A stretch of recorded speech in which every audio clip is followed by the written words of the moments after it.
Grabe, sobrang liksi ni Ren sa bando. Napaka-agile mga idol. Sinampula ng kalabang Koreano. Grabe ang tiwala sa kanya ng kanyang head coach. Literal namang pinalipad ni Arvin Tolentino si Lakay. Natawa doon ang former PBA player. Duguan pa ang kakampi ni Tolentino, putok ang kilay mga idol. Jungkwan Jang Red Booster versus SK Knights. Ren Sabando versus Arvin Tolentino. Kasalukuyang nasa bottom rank mga idol ang former first runner-up na may 5-7 win-loss record. Habang dalawa nating kababayan pa rin ang off the bench mga idol. Opening ng frame, 2 minuto ang nakalipas, still scoreless both teams at parehong namamaga mga idol ang dalawang ring sa laban. Under 7 minutes dun pa lamang nakapagtala ng pinakaunang puntos sa laban mula sa elbow jumper ng local player ng SK Knights. Halfway ng quarter, masyadong low scoring both teams, no Ren Sabando and Tolentino, pero biglang init mga idol. Etong bisita, small run to take the lead with 9 points advantage. Nakasabit pa mga idol ng end 1 basket si Jamil Warney, kaya pinasok na ng kabila si Ren Sabando. Yun nga lang, agad nagmintes mga idol ang kanyang first 3-point attempt sa harap ng former MVP.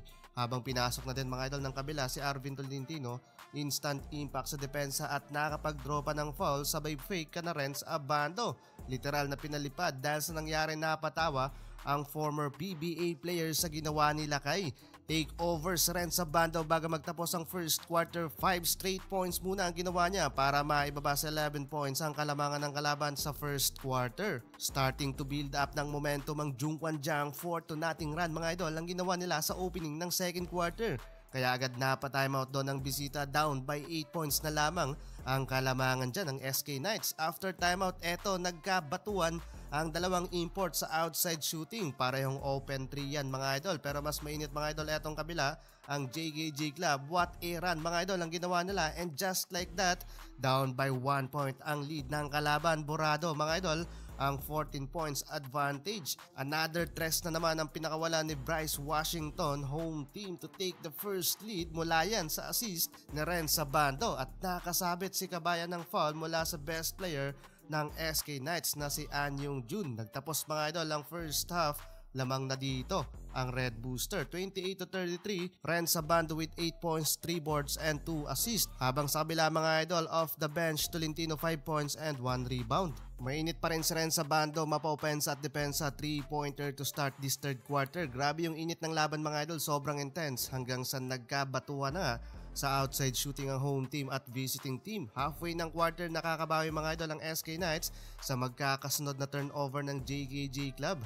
Nako-convert nila mga idol sa field goal hanggang sa nakuha na nga nila ang kalamangan. Pero sandali lamang pinahawakan ng home team ang kalamangan at agad ding binawi yan ni Ren Sabando. Biglang struggle mga idol si Arvin Tolentino, both offense and defense. Napako sa 5 points, 1 rebound at nadagdagan ng 1 assist lang at 2 personal foul pa. Kaya back to bench muna malayo sa kanyang mga kakampi.